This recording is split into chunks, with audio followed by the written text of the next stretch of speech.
The topics and opinions expressed in the following show are solely those of the host and their guests and not those of W4CY Radio, its employees, or affiliates. We make no recommendations or endorsements for radio show programs, services, or products mentioned on air or on our web. No liability, explicit or implied, shall be extended to W4CY Radio or its employees or affiliates. Any questions or comments should be directed to those show hosts. Thank you for choosing W4CY Radio.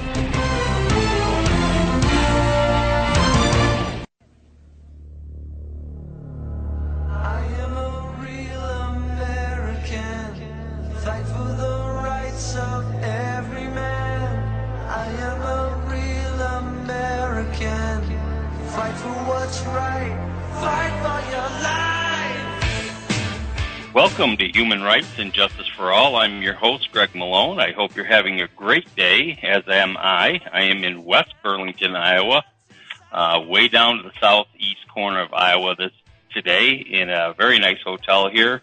And I'm just enjoying the time I have here today with you folks. And I hope that you're blessed by what I say on this program. This program is about human rights and justice for all. And most of the time I've been staying to the United States as far as human rights issues. But today I'm going to go across the seas and draw your attention to human rights and injustices around the world. Now, I know a lot of you have known about groups like Amnesty International, and they're doing a lot of good work. However, it is a secular organization, and they do things with their own human reasoning and their own human thought processes. The thought processes and reasonings that I try to use are based on biblical doctrine and based on my own relationship with God. And I believe our own personal relationship with God is one of the most important things that we can have, because from Him comes all wisdom, knowledge, and discretion. And I think as human beings, if we try to rely on our own reasoning, in fact, it says in the Word of God that human reasoning is sensual, it's devilish, it's self-seeking, it is based on our own desires, our own wants, and His reasoning is based on what's good for us, what's good for others, what's good for the kingdom of God and for all men everywhere. So His principles are universal, they work everywhere, and they are called what I call universal truth. So getting back to what my show is about today, I'm going to be talking about the nation of Israel and what's been going on here recently in the news, especially within the Obama administration with regard to Israel. And then I'm going to be talking also about our relations with Iran. And then there's a story I'm going to be covering from North Korea on a gentleman named Shin Dong-hyuk. He escaped from a North Korean concentration camp. In fact, he was born in that camp and knew no other life outside of the camp until he came free. And it's interesting some of the parallelisms that we'll draw from that with regard to how he was set free from that camp and what he thought paradise was like once he got out. It's an interesting thing. The basis for this show today is based on a verse from Psalms chapter 127, verse 1. That's Psalms 127, verse 1. This is a song of Solomon. Except the Lord builds the house, they labor in vain that build it. Except the Lord keep the city, the watchman waketh, but in vain. So what does that mean? Except God builds a house, they labor in vain. Because as we've seen recently with Hurricane Sandy and a lot of these other things going on physically, that if you build a house and it's not based on what God wants you to do or where God wants you to build your house, and we're talking about physical houses here, you can get into trouble. If you build your house next to the ocean on a sandbar and a storm comes along, guess what's going to happen to your house? It's going to fall down. So these places that are allowing these people to build on beaches, they're building in the wrong location. It's wrong to build in a swamp. It's wrong to build on a sand beach. It is wrong to build on a little tiny island on a strip off the coast of eastern United States. It's just craziness. And then people, are so dumbfounded and awestruck at the fact that these houses got knocked down. And I'm not so much talking about physical houses here, but here we build spiritual houses in our lives. And if God isn't behind them, if we're just doing our own thing, it's in vain. Because if you're just working for money, hey, it's going to vanish. It's going to fall away if it's not built on a solid foundation.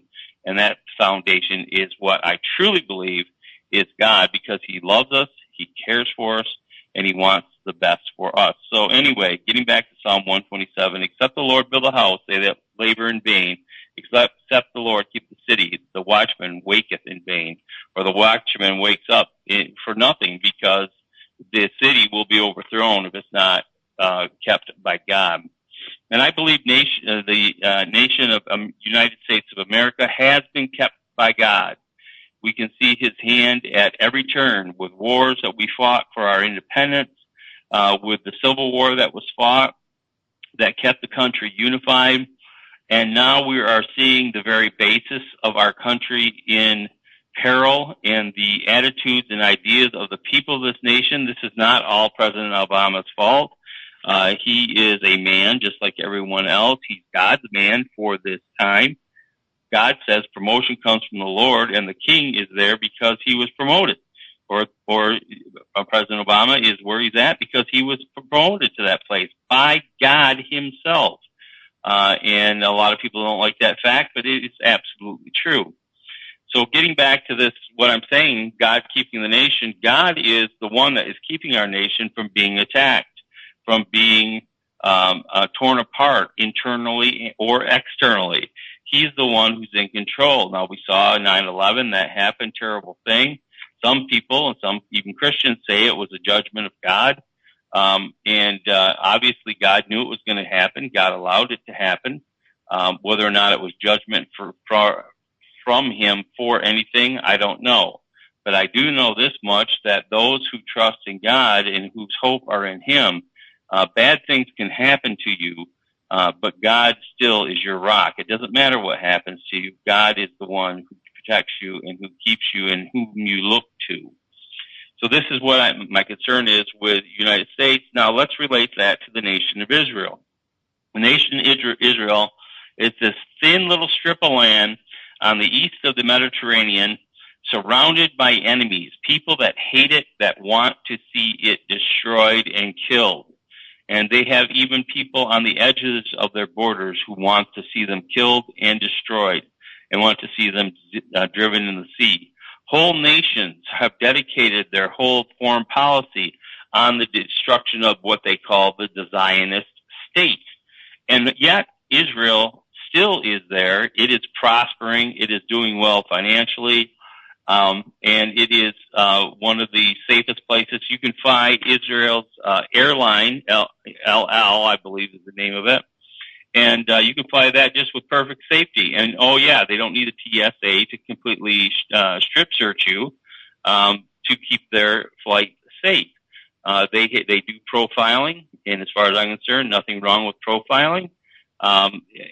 If you're looking for people who are suspicious or acting suspicious, I don't care what color, creed, race, whatever, people are yelling and screaming about their civil rights and all this kind of thing. But your civil rights, I assure you, are being much more violated by the TSA, by the way, what they're doing right now, than if we use profiling and didn't do these invasive searches that don't need to be done and are ineffective. To my knowledge, to date, I haven't heard of them ever finding a bomb on anybody trying to get on a plane. It just hasn't happened. And in cases where they have had some of these searches, people have taken bombs on through their shoes or other underwear or other ways of getting bombs on, even with these egregious searches of our persons. Thomas Jefferson said, any man that won't fight for his freedom and won't stand up for his freedom is not worth having that freedom. But getting back to God protecting the nation, God protecting us, God has protected this little nation of Israel, and He has done so in very dramatic form. with the 6-Day War that went on, where Israel was allowed to capture occupied territories and now has their capital in Jerusalem because of that war. And they fought, and they had really nothing, and God helped them to overcome their enemies. Just in some amazing stories. If you want to read about some historical battles, that is an awesome thing to read about God's protection of them. Let's read a couple more verses before we get into our stories today. Psalms 122:6, pray for the peace of Jerusalem. They shall prosper that love thee, or love the nation of Israel. We should be praying for the peace of Israel. We're commanded to by God, especially as Christians. If you call yourself a Christian, you should be praying for the peace of Jerusalem and that they will be blessed. And not just for the reason that you're going to be prospered because you love them, but just because you're commanded to do so, to pray for them. And I think, I do this myself. I pray for the peace of Israel because I want to see them prosper. I don't want to see them being killed or bombed or any of these things that have gone on in the past in Israel. I want to see them prosper, just as I want to see Americans prosper and not be bombed and not be attacked around the earth. And some of the things that are happening right now in our government, are making us less safe than we were before. I don't think that's even a disputable point, that we are less safe than we were at one time. Here's another verse. Zechariah 2:8. For he that touches you touches the apple of his eye. This is talking about Israel. And God is saying, anyone that touches Israel is like they're touching the middle of God's eye. And you know how it would be for anybody to try to touch the middle of your eye without your consent. You are going to recoil. You are going to fight against it and keep that from happening because why? You want to protect your eye. It's one of the most sensitive organs that you have. And so you don't want that to happen. And this is the same thing God is saying. If you try to touch Israel and harm Israel, you are like trying to touch the eyeball of God, and he is going to recoil. He is going to act in a very decisive manner in preventing that from happening. The only times God in history has allowed the nation of Israel to be overcome is when Israel goes into sin and practices idolatry and turns their back on God. He allows them to go to captivity, but he has brought them back again, and it was prophesied in Scripture that it would happen. I believe the nation of Israel that is currently there is the final gathering together of the nation of Israel, and that this is where God will make the final stand with regard to them and protecting them. So let's keep moving on and go into a question I have. Should we, the nation of the United States of America, protect the nation of Israel? If you want to call in on today's show, it's a live call-in show. You can go to w4cy.com. That's w4cy.com and look up the phone number, or you can Skype in there and ask them to speak live on the air. And I am live on the air. If you would like to talk about this subject or any subject at all, just give me a shout and we can talk about that. So again, should we protect the nation of Israel? As a nation, any Christian, quote unquote, Christian nation should protect Israel, because if we call ourselves Christians, we're commanded by God to pray for the peace of Israel, number one. And number two, Jesus came out of Israel. He is the Lion of the tribe of Judah. He came out of that line. He is in the Davidic line, or the line of David. And I know this gets into a lot of genealogies. When I talk about this, people's eyes glass over. But the fact is that he came through that line, and as it was prophesied in the Scriptures. Excuse me, and take a little swig there. But we should be protecting the nation Israel. Here's some verses from Genesis 12. I will make you a great nation and will bless you.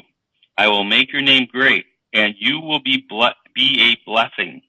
I will bless those who bless you, and whoever curses you, I will curse. And all peoples of the earth will be blessed through you. Now, let me ask you something. There's a gentleman named Mr. Nina Job, I believe that's how you say it, in Iran, who is saying that he wants to destroy the Zionist state or the nation of Israel. And he talks about this 12th Imam and this final battle, and we'll get into a little bit that a little later on. But he says, in this verse, it says, I will bless those who bless you and curse those who curse you, and all the peoples of the earth will be blessed through you. So here it's just clearly stating that, if you don't bless Israel, if you're going to be cursed. And nobody wants to be cursed. I certainly don't, and I know you don't. And we should be blessing the nation of Israel because God has commanded us to do so, and he has blessed that nation because of his own foreknowledge, his own grace. And people, here's one thing a lot of Christians don't get. Okay, if you study your New Testament, Paul talks about us being grafted into the vine, which is a type of, when you accept Jesus Christ as your Savior, you're grafted into the vine of the nation of Israel. And if you are grafted into that vine, then you are a part of it. So if you are a Christian, you are part of the nation of Israel because you have been grafted into that vine by God. And this is a horticultural term where they do grafting, and grafting is an amazing science in itself. If you ever checked out pomology, and pomology is the study of apples, believe it or not. But in apple growing, they graft rootstock to fruit-producing stock that doesn't have good rootstock and produce wonderful apples through this grafting process. If they didn't have the very strong root systems, they would be in trouble because these trees would not produce near as much as they produce with being grafted in. And this is the same thing with us as Christians. If we are grafted into the vine, that is the tribe and the lineage of God in Israel, we're grafted into that, we are then part of that vine. So if you hear Christians saying that they don't care about Israel or Israel getting what they deserve or anything else like this, they're speaking about themselves, their own persons, if they call themselves Christians, that they are going to, they're basically saying we should be attacked or I should be attacked by saying they don't care what happens to Israel. So we need to be very careful on when we speak with regard to this, because the fact of the matter is, if you call yourself Christian, you are part of the Israel or Israeli nation. And this is very clear in Scripture by God. Okay, so let's keep moving on here. We've talked about some scriptural verses regarding Israel. Now let's get into the story here about Kerry. He is Senator John Kerry, who has been working for the Obama administration around the world, and he has been he's the Secretary of State, and he's been targeted for criticism by Israel because of the way he's been negotiating with Israel recently and some of the crazy things he's saying. Just let me read a few things here. This is from Breitbart. I don't know if any of you have heard of Breitbart before, but it is an excellent place to go for news, news that I trust, news that I believe is real. So I think, you would do very well to go to Breitbart. That's BreitBart.com. Okay, U.S. Secretary John Kerry is once again the target of criticism, direct and indirect, by Israel's leaders after he suggested that Israel could face delegitimization and boycott campaigns without a peace deal with Palestine. or the Palestinians, I'm sorry. So, Israel, basically he's saying if they don't make a peace deal with Palestine, that their nation could face delegitimization and boycott. So what he's saying here is that their country will become irrelevant if they don't make peace with these people whose avowed goal is to destroy their nation. It is just ludicrous that he makes these statements, but he does so. This remark was made, I believe it was like last Saturday, and it was reported in the Jerusalem Post, and the title of the posting was Kerry warns a boycott against Israel if peace deal not reached. And this happened at the Munich Security Conference, prompted easy for me to say, right? Prompted Economy Minister Naftali Bennett to slam Kerry. We expect our friends around the world to stand by us against anti-Semitic boycott efforts targeting Israel, and not for them to be their amplifier.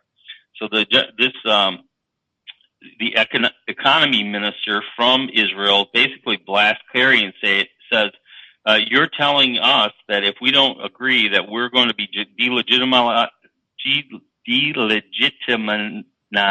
and boycotted by these other countries, and basically you're standing there and saying, and it's justified because you guys won't come to the peace table and negotiate.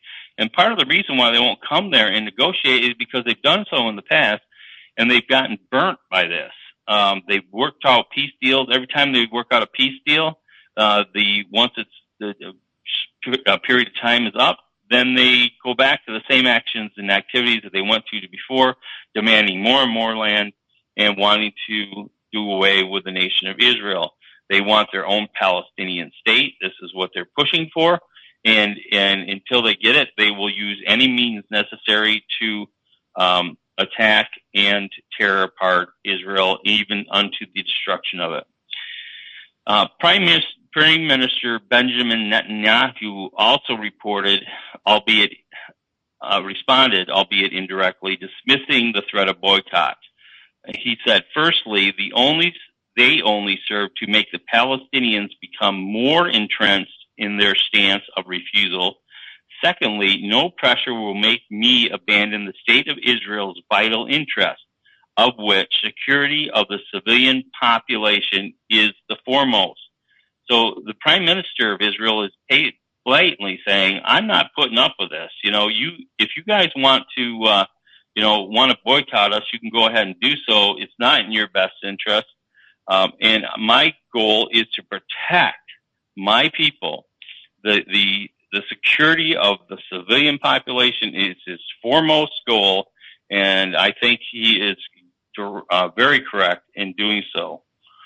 The U.S. State Department attempting to clarify Kerry's remarks Sunday, saying that Kerry's remarks were a warning, not a threat, and that the Obama administration did not support boycotts.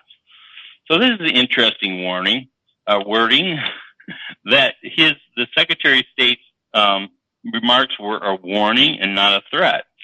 Can you tell me the difference between a warning and a threat? I don't think there's very much.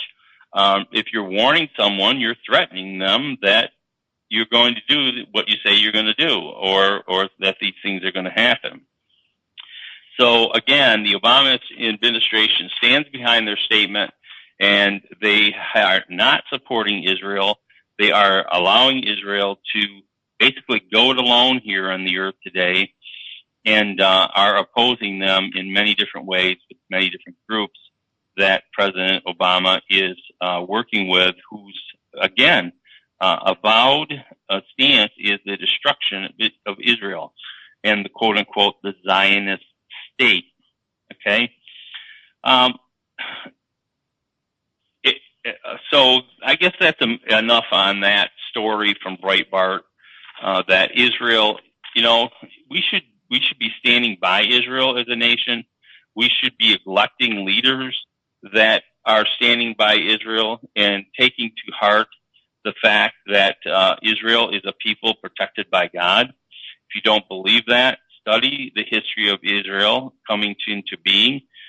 Study about the 6-Day War. Study about some of the things that have happened over Israel's short history. It's very easy reading. You can look it up on Wikipedia, I'm sure, and many other sources.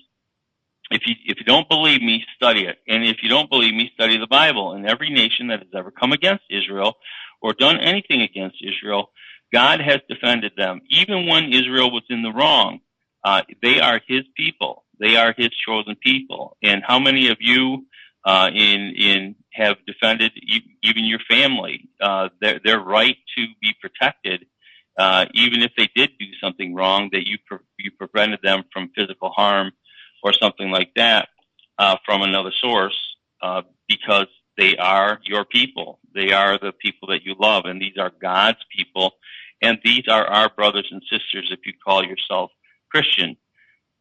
Moving on. Sorry, I'm having a little frog in my throat here. Talking a mile a minute. Just get back to let you know the sound quality on today's show is really poor.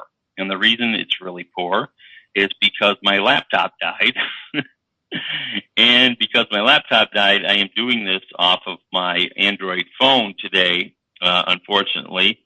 I just wanted to let you know why the sound quality is as poor as it is today, and it is because of that reason. Apologize for that. I hope to have new gear and back up and running by next week if the Lord provides, and so I'm trusting in him to do so.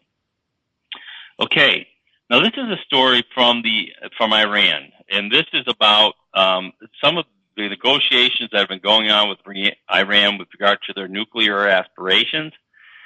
And why I'm bringing up this story is because these people, the Iranian Ahmadinejad, the president has his avowed statements have been that he wants to see the destruction of Israel. And so that's why this story is important. Besides that, you've got this nut with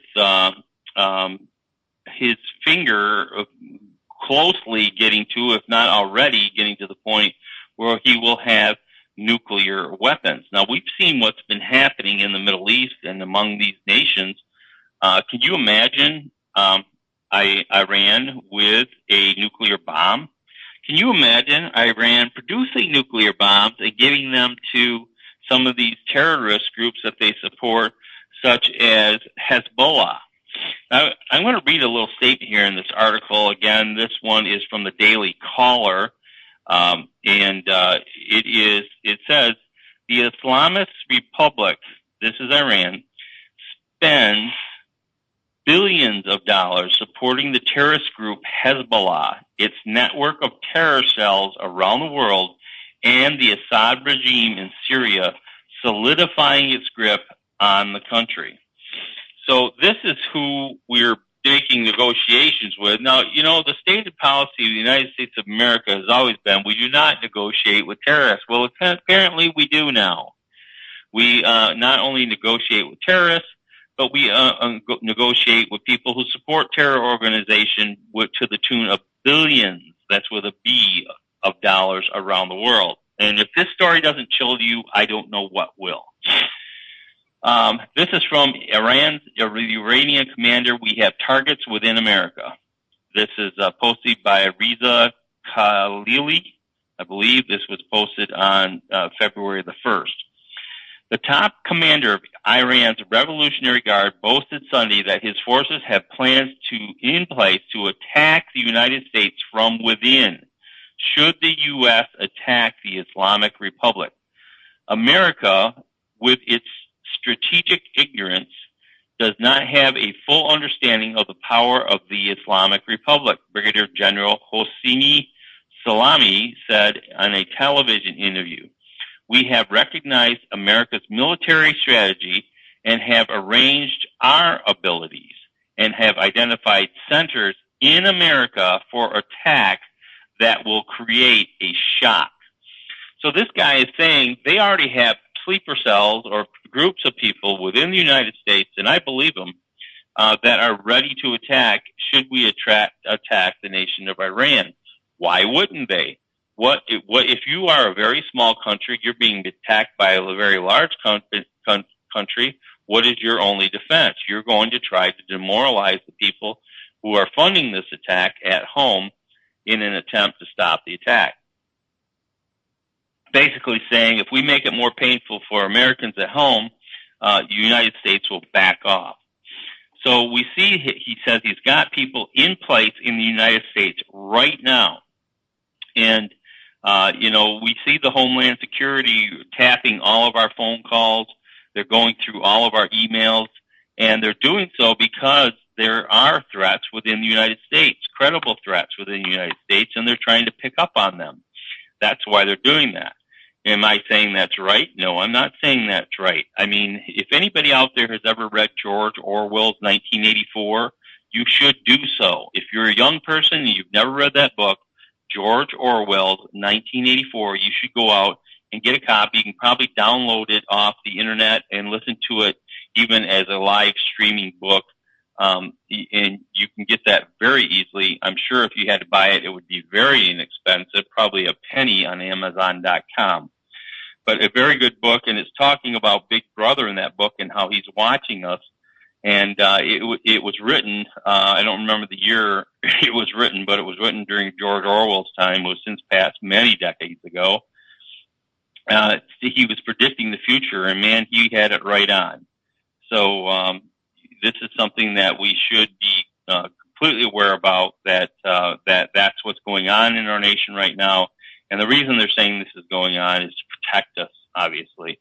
And part of the reason for it is these types of stories that are coming out from an avowed enemy of the United States. And they said that they have infiltrated the U.S. and have mapped out targets.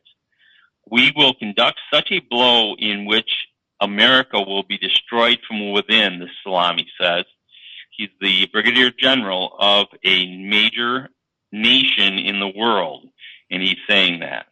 This is the second warning by a high-ranking officer of the Guards in 2 weeks. The chief commander of the Guards, Major General Mohammed Jafari, addressed Secretary of State John Kerry, said January 24th, that a direct conflict with America is the strongest dream of the faithful and revolutionary men and women around the world. So they are looking for this fight. They are just, wringing their hands, getting ready, and with glee in their eye, getting ready for this battle should we attack them, which will allow them and give them justification for attacking us. So these are two men within this regime, again, high-ranking officials, who are basically saying, we are looking forward to this war, bring it on. Kerry had previously said that if Iran did not live up to the agreement reached in Geneva on its nuclear program, all options are on the table. Your threats to revolutionary Islam are the best opportunity, Jafari said. Muslim leaders for years have been preparing us for a decisive battle. Do you know how many thousands of revolutionary Muslims at the heart of the Islamic revolutionary groups around the world are waiting for you to take this military option from the table into action? So he's basically saying, this Major General, the commander of the Guards, chief commander of the Guards, is saying, basically we have been waiting and we are wanting you to take that from the table and use your military option, and it will give us every right to basically unleash hell on earth on the United States of America, and I'm sure its allies. General Salami went on further to saying that the Revolutionary Guards have taken into consideration America's military ability and different scenarios under which the U.S. could attack Iran via a limited missile or airstrike or even a ground attack. All operational bases of the enemy in the region, in whatever capacity and location, are within our firepower, Salami warned. The American military option does not make a difference for us, and they can use the option, but they will have to accept the responsibility of devastating consequences. Salami asked whether Americans could control the spread of the war with the Islamic Republic. Can they preserve their vital interests in the region in the face of endless attacks by Iran? Can they keep their naval assets and the Zionist regime, Israel, secure? Salami said that the U.S. economy and debt, with the U.S. economy and debt, America is in no position to engage Iran militarily. So even our enemies are looking at the debt of our nation and using it as a point of showing our weakness. And if you don't believe that this is a weakness in America, you are sadly mistaken, my friend. It is a weakness, our economy and our debt. And we need to get this under control. So the elections are coming up. Please vote for people who are against big government, against spending, and are for cutting the size of government and making us more secure militarily and financially throughout the world. Again, this guy has come right out and said that they have targets mapped out within the United States. And if we as a nation don't take this seriously, and I believe we are, the nation is taking this seriously because of the snooping and the violations of privacy and the tracking of every call and email. These people are pretty smart. When we're searching all this high-tech stuff, I guarantee they're going low-tech. They're going back down to the Cold War days, and they're transmitting things on old technologies, like microfilm and moving things maybe through a computer chip or whatever, or just basically on paper, maybe moving information around in that manner. They are not going to use the electronics, things that are out there today that are being searched by the groups that are watching them. They're going to be using old technology that cannot be traced. And you watch. When this whole thing comes to light, you will see these things happening. But that's how they're able to fight against us in these nations like Afghanistan and Iraq, is by using these old forms of technology to defeat our superior electronic and computer technology. They're using these old forms to communicate. I guarantee it. Okay, let's go on to the story about this gentleman, Shin Duk-hyuk, who escaped from a North Korean concentration camp.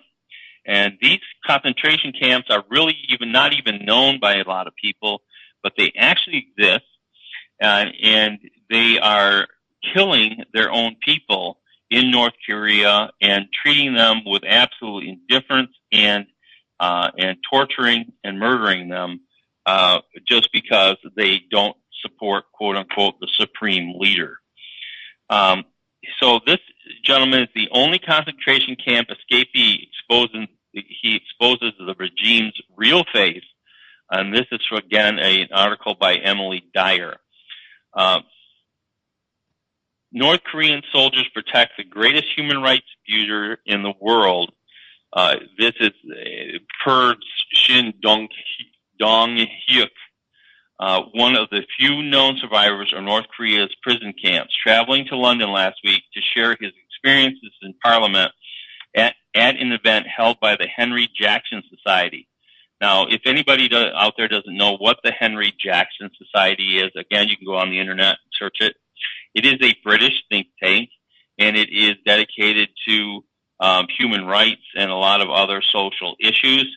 These are the people who hosted this event for the Parliament.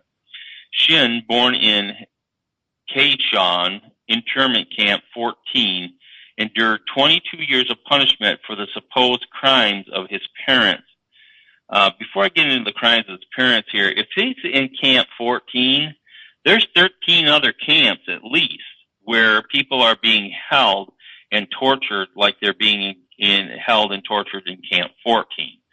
So this is widespread across the nation of North Korea. It is part of the evil axis known by President Bush when he was in power.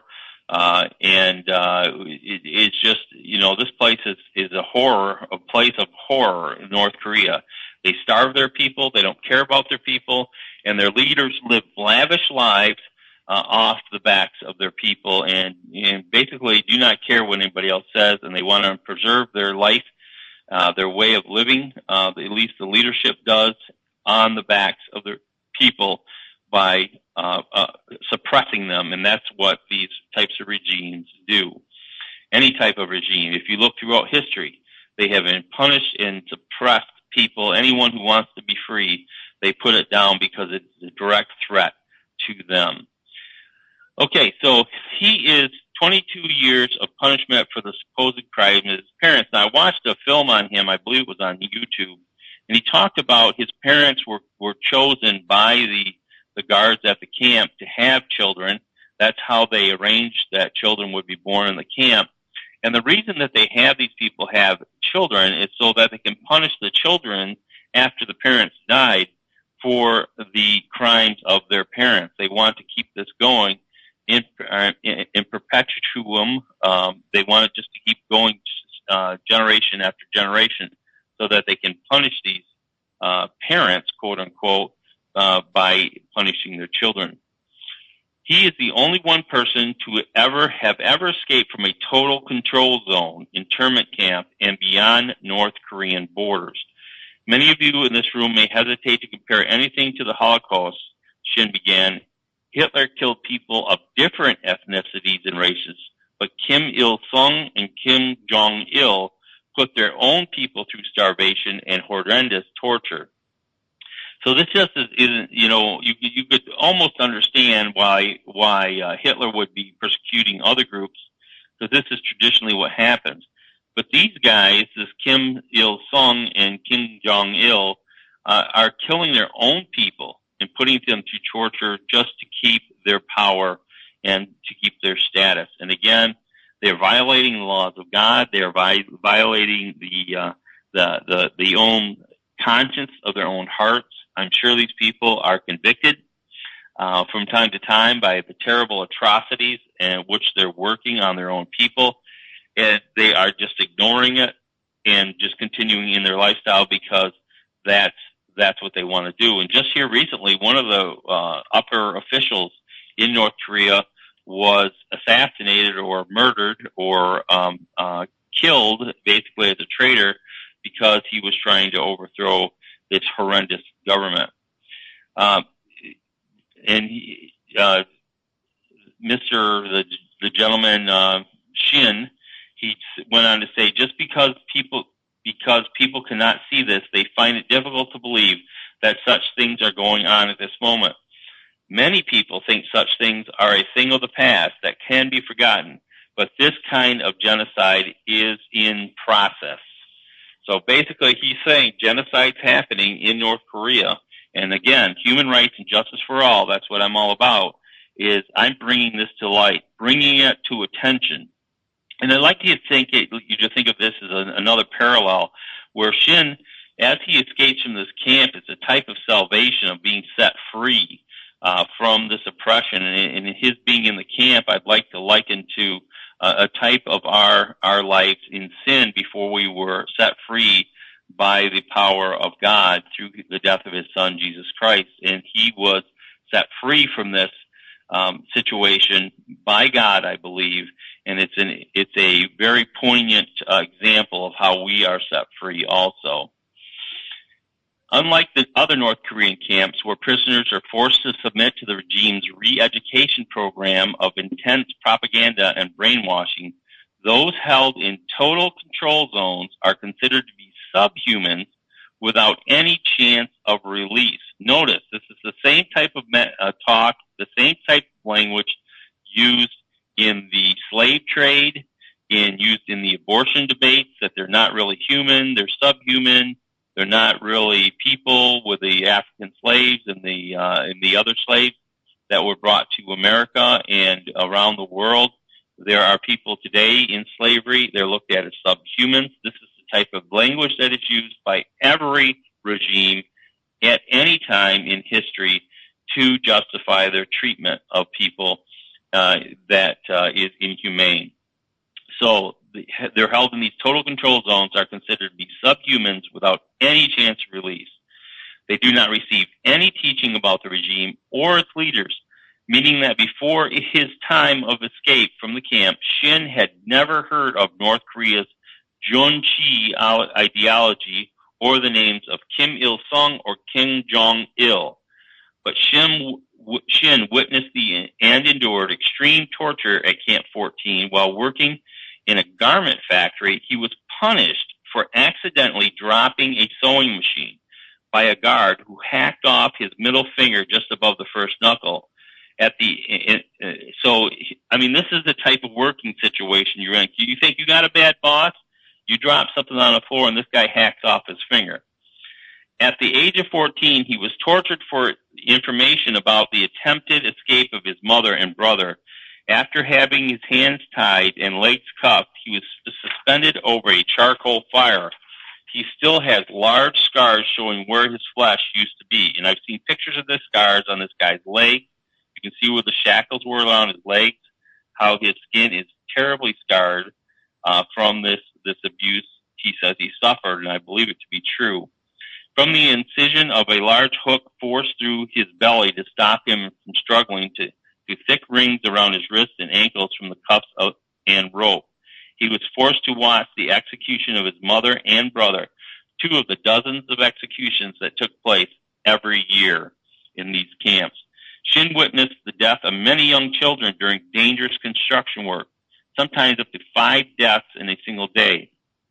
Shin's cousin died after having been raped by prison guards. Her grieving mother disappeared soon after that. Shin first heard about the world outside Camp 14 from a man named Park, whom he had been instructed to spy on for the guards. Park was to become Shin's friend and regularly shared a little pool he had with Shin, those caught talking about the previous lives are shot on the spot. Yet Park continued to tell Shin tales about the food he would eat back home until Shin could no longer bear it. The two men decided to escape while out collecting wood in the forest. Though Shin managed to escape through the barbed wire, he turned back to see his friend lying motionless, having been electrocuted in the barbed live wire. Shin does not know the fate of Park or his father, who remains in the camp, though these memories were too painful for him to talk about in his book, Escape from Camp 14. You can get that book, Escape from Camp 14, if you'd like to look that up and check it out.